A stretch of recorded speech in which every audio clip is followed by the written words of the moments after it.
Bonjour chers tous, j'aimerais de revenir dans nos tutoriels de formation axés sur W langage dans son AGL WinDev. Je vais vous présenter un projet et travailler ensemble avec vous sur la gestion d'une cabine. Je vous prie d'ouvrir WinDev.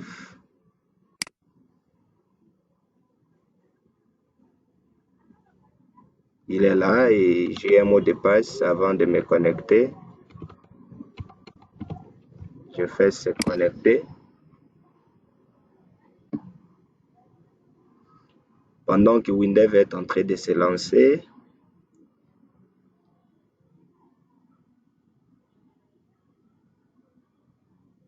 et voilà, nous sommes sur la fenêtre WinDev.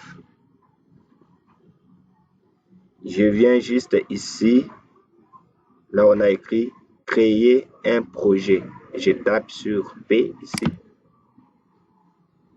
Mon souhait de créer une application installable dans le système d'exploitation Windows. J'ai choisi ici application Windows.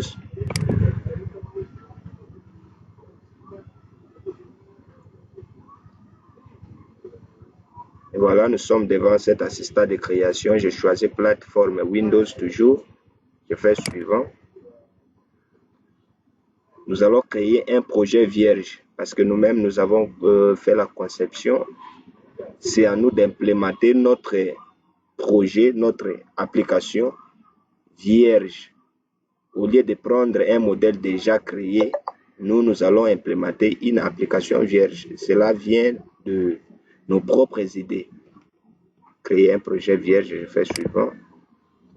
Ce projet est exécutable en 32 bits parce que 32 bits prend en charge aussi 64 bits. Si vous prenez 64 bits, cette application ne va être installée que dans les systèmes à 64 bits.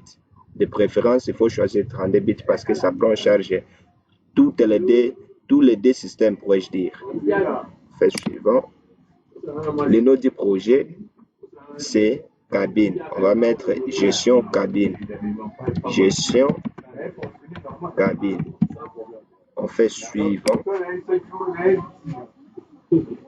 Et ici, il me signale que j'ai déjà un projet que j'ai nommé gestion cabine. Bon, tel est le cas, on va changer. J'annule. Je mets par exemple gestion cabine HF. Je vais essayer avec ce nom. On fait suivant. Ok, ça passe. Ici, vous pouvez joindre les cahiers de charges comme il n'y en a pas. On fait suivant. La GDS, nous voulons travailler en mode réseau. Non. Je dis non. Fait suivant. Ici, la charte de programmation consiste à préfixer les champs et les variables. On va utiliser la charte de programmation. Je dis oui. Ici, c'est les gabarits. Le modèle d'affichage du projet, comment est-ce que les fenêtres seront esthétisées, ainsi de suite. J'ai choisi par exemple ces modèles. J'ai fait suivant. Ici, c'est la langue. On va programmer avec quelle langue? Vous pouvez ajouter bien d'autres langues. Ici, je peux essayer d'ajouter le français. Non, le français existe déjà. Je prends l'anglais. Je fais OK. Je fais suivant. On va me demander est-ce qu'on va utiliser une base de données. Comme il s'agit d'une application de gestion, on sous-entend qu'on va stocker les informations dans la base de données. Je dis oui, on va utiliser la base de données. Fait suivant. Et WinDev prend directement le nom du projet comme la base de données. Nous, on peut supprimer ça, on met BDD comme base de données. Sous-train, on met cabine, par exemple. On fait suivant. Et nous sommes là, il y a bien des bases de données que WinDev prend en charge, mais nous allons utiliser HFSQL classique. Par défaut, nous faisons suivant et puis terminer.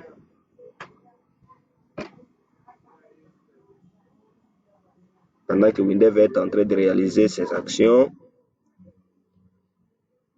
il nous ramène directement dans la création d'un fichier de données.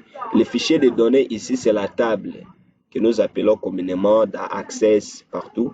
Mais ici, la table, on l'appelle fichier de données. Oui, on va créer un fichier de données. Je fais suivant. Notre fichier de données s'appelle T-cabine. T sous-trait cabine. T là veut tout simplement dire table. Ce préfixe-là, je fais T sous-trait cabine. Je fais suivant.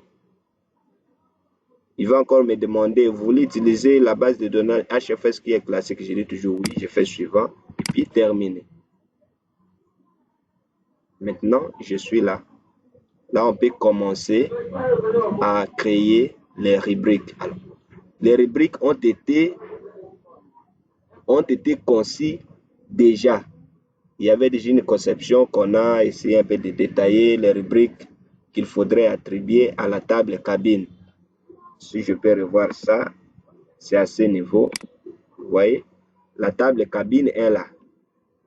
La première rubrique, c'est ID cabine. Deuxième rubrique, date opération de type date. Il y a un nom, parce que le client a un nom. Il y a jeton, c'est-à-dire le numéro jeton. Il y a la marque. Il y a montant. Il y a outil. Il y a code. Le code que le client va se servir de retirer le téléphone, soit l'appareil qu'il avait déposé en charge, et l'observation. L'observation ici prend en charge s'il a payé l'argent, s'il n'a pas payé l'argent, s'il a seulement déposé, qu'il n'a pas retiré, ainsi de suite. Beaucoup de mentions seront liées à cette rubrique. Et il y avait aussi la rubrique photo où on peut insérer directement. C'est parce qu'il y a des petits enfants, lorsqu'ils viennent, ils ne peuvent pas maîtriser les codes. Ils peuvent laisser les codes bien sûr, mais qu'ils ne maîtrisent pas. Vous pouvez directement les capturer, une photo, et puis vous joignez. Lorsqu'il viendra retirer, il suffit juste de voir la figure de l'enfant et comparer avec celle qui est dans l'application, et puis vous lui délivrez son appareil. Donc, la première rubrique, c'est ID cabine. Deuxième rubrique, date opération.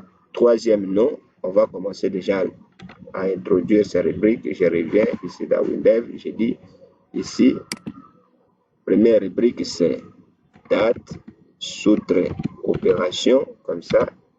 Le type est date. Ici, le type, c'est date. La deuxième rubrique, c'est nom. Nom, sous-trait, CL, donc client. Ici, je peux mettre date, opération, et j'écris ça normalement. Date, opération.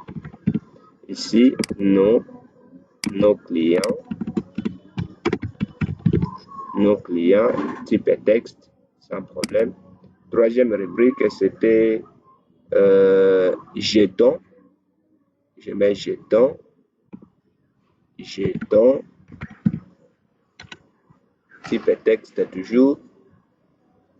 Je reviens, je dois voir. Il y a jeton, il y a marque. Non, jeton, c'est type numérique. Il y a marque, il y a montant. On va insérer. Ici, c'est le type numérique. Il y a marque ici. Donc, la marque de l'appareil. Il y a marque. Il y a encore quoi? Il y a montant. Il y a outil. Il y a montant, c'est-à-dire le prix à payer. Montant, c'est monétaire, le type. Monétaire. Il y a outil, s'il a apporté quoi, soit les câbles, boîtier, ainsi de suite. Type texte. Il y a code PIN, donc le code qui va laisser pour le retrait du téléphone. Il y a code, on va mettre seulement code de type texte. On pouvait aussi insérer quoi? La photo. On va mettre photo. Le type, c'est son, image binaire. Et puis, la dernière rubrique, c'est OBS, donc observation. Je crois que c'est le type, c'est texte aussi. Donc, date, opération, OCL, marque, ainsi de suite, montant, outil, et tout ça, tout ça, tout ça. Je reviens dans la création du fichier de données. Je dis La date, c'est clé avec doublon. C'est parce que des 3 clients, 5 clients peuvent déposer les téléphones en charge à la même date. Les noms, c'est aussi clé avec doublon parce qu'un client peut déposer 3, 4 appareils avec le même nom. Je peux laisser d'abord comme ça. Non, les codes aussi, c'est clé avec doublon parce que il peut arriver qu'un client dépose 4, 5 appareils avec le même code. C'est clé avec doublon aussi. Je vais essayer de voir. Comprenez seulement, cette notion n'a pas été préparée, mais ça vient automatiquement comme ça. Ici, on peut d'abord laisser comme ça et je fais OK pour valider mon fichier de données. Et maintenant que le fichier est créé, je peux d'abord arrêter ici. Et bien voilà, mon fichier est là, des cabines avec toutes les rubriques possibles que nous lui avons assignées. Nous allons créer aussi un deuxième fichier de données que nous allons appeler T-fixation. Parce qu'avant d'interagir avec la table cabine, il fallait fixer d'abord les prix et les marques des appareils. Par exemple, le smartphone a un prix équivalent à 500 francs congolais. La radio, un prix équivalent peut-être à 400 francs congolais. Donc, vous fixez d'abord les prix et dans la table cabine, on va interagir avec ces marques-là et ces prix-là. Qu'est-ce qu'on va faire? Nous rentrons dans l'analyse. Nous allons prendre ici nouveau fichier de données. On fait suivant.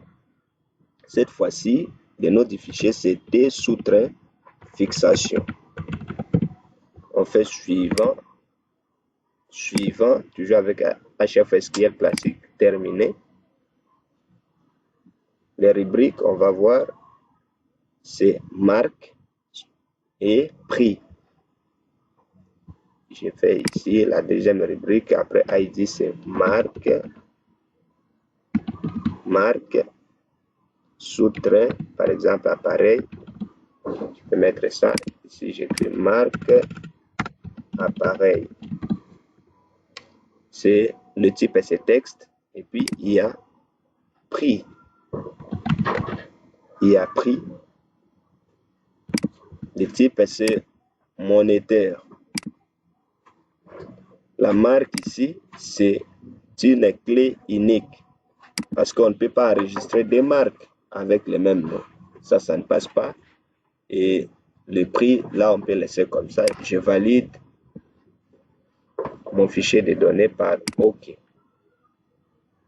Et bien, voilà les deux fichiers de données qui vont interagir dans notre application. Prenez bien soin de les créer. À la prochaine fois.